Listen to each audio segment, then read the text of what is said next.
losing that amount of people every day for something as simple as being active. The cost of inactivity is estimated to be around $13 billion.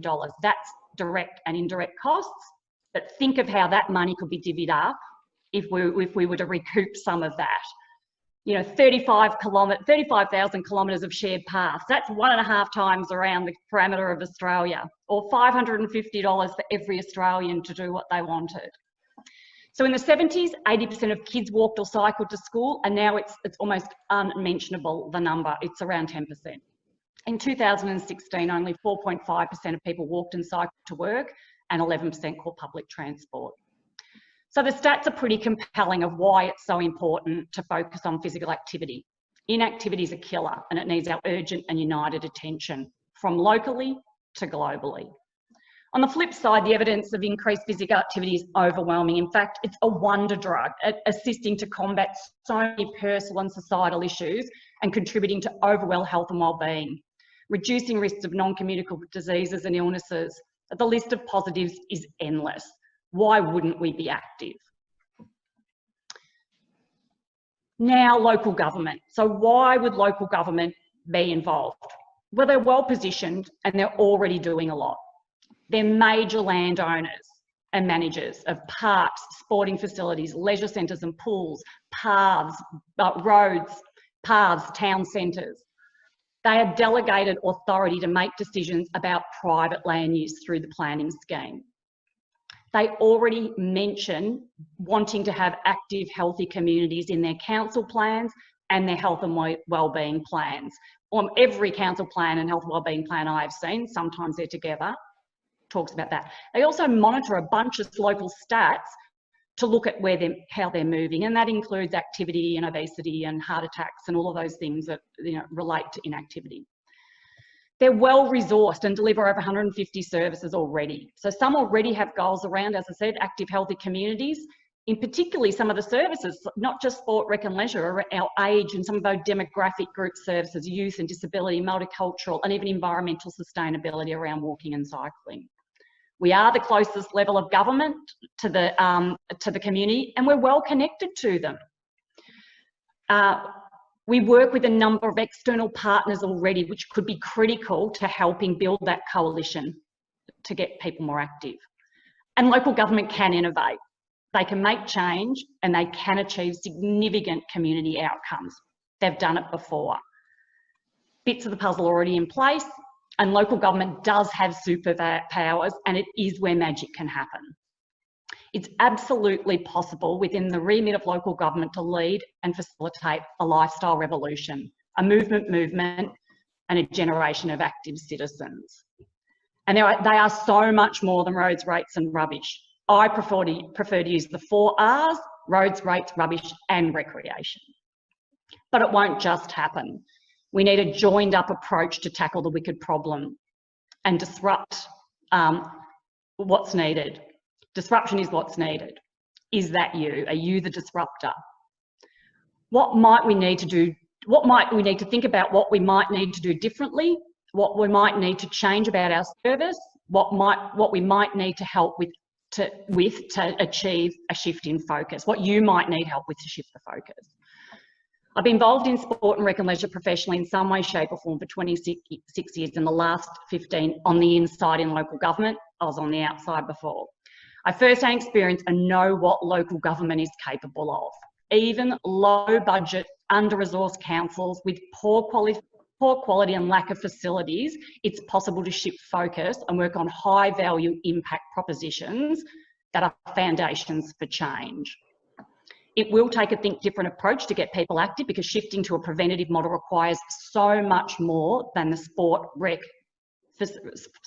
planning, services and facilities and that we're responsible for. But it can take the form of some of the things that happen that are the responsibility of local government already. So we know things that local government do, like lowering speed limits. You know, when people feel safer, they're more likely to engage in that environment. Closing streets permanently. Some councils are already doing that, and repurposing, or temporarily for play, as we heard Barb Champion say a few weeks back. We know that beautifying walking routes or underutilised spaces research shows us that a path that looks and feels nice and welcoming makes trips feel shorter. Cropping understory of trees can create vision and a feeling of safety, and that can also help activate spaces and encourage more people to linger longer. Seating and shade and water in parks, town centres and along routes also are an incentive to meet people's needs as they're out doing their things.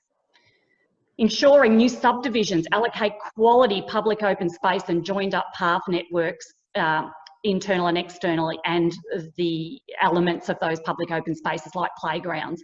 I don't know, I've seen my fair share of dodgy subdivisions that just do not cut the mustard and leave council with a huge legacy and a big cost, often per annum, and fixing that alone can help generate millions of dollars per annum to councils in not doing maintenance that they shouldn't need to be doing and fixing problems.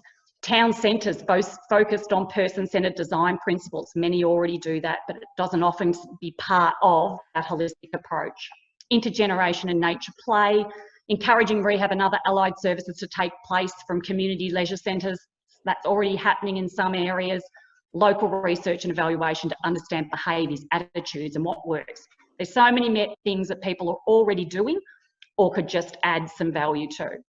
But there's also new ideas or duplication or reimagining of existing ideas, like building, we're famous for networking and meeting in local government, so building those local coalitions of physical activity, starting internally, build understanding, and then bring in those external partners to strengthen that collective action. As we talked about, joining the dots, that joined up action. We can use the information we gather to advocate to other levels of government once we're clear what we need. Our strategies and policies can be specific to the issue and different people's needs. Often it's embedded within existing there's little bits and pieces in existing strategies. Some have physical activity strategies, it's not universal. And then we could start to get really, a bit radical. How about that start hotline, like the quit hotline, but, when you're reaching for the couch or you can't get off it, who can call, you can call someone to give you that motivation. Park runs, we know they work. How about having them in every town, or copying that successful model for plogging, which is jogging and picking up rubbish, or tree planting or stair climbing.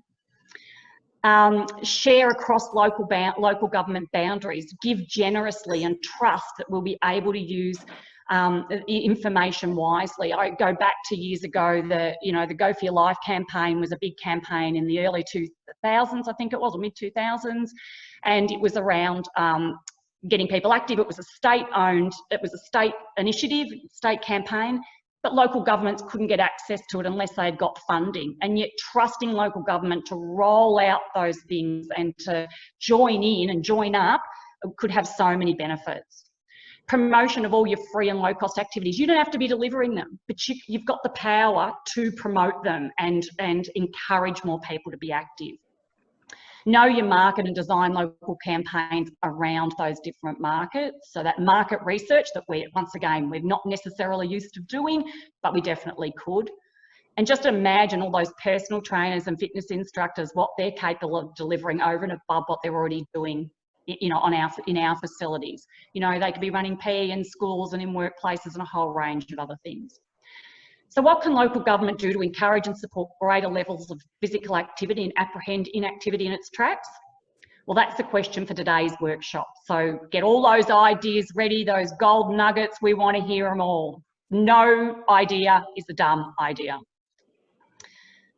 And why now? Okay, so we've talked through why physical activity, why local government, now why now?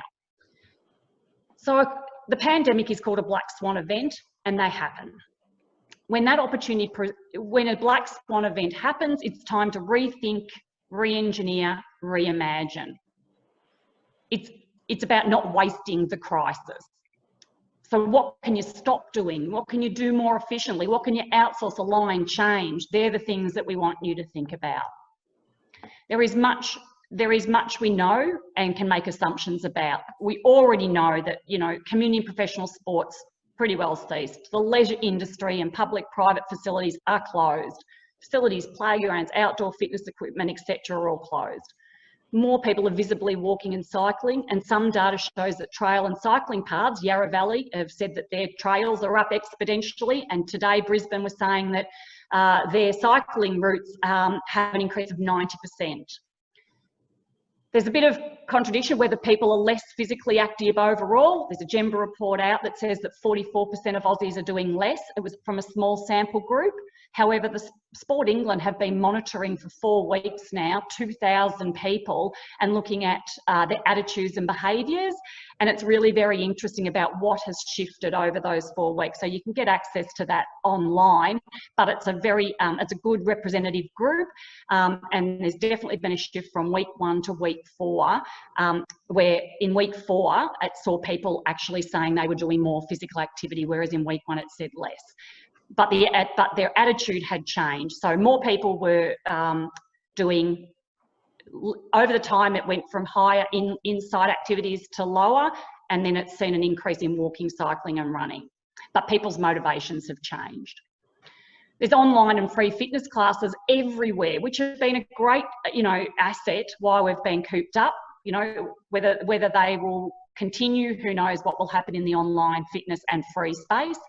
Possible fear of returning to past and critical activities. And Andrew Day mentioned last week that there's a bit of a fear around learn to swim. Will parents be taking their kids back to learn to swim? And what are the consequences of that not happening?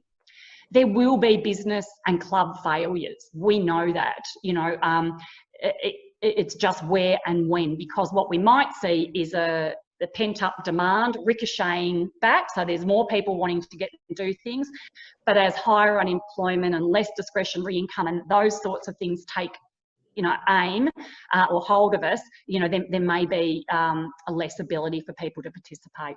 We know there's been an increase in domestic violence and mental health issues, but we also know that cities around the world are already pivoting and they're looking at reclaiming spaces to create more walking and cycling. So there's much more that we don't know, but that's okay. We can't always know everything, and that's the beauty of some of these forums. Now, why you? Whilst you may not think you have the ability to influence your team or service direction and offering, that may not be the case. Finding your voice, leaning in and taking opportunities to lead, just being here, isn't positional, it's up to you. And I encourage you to always be curious, ask questions, challenge status quo, think strategically, find the facts, build relationships, change processes, and give your ideas generously, and disrupt.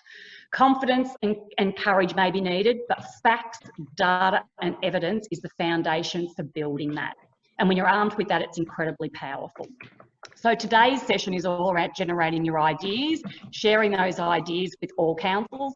You will have some juicy info that you can take back and discuss with your team or the broader org, as I said, or even up to your council level.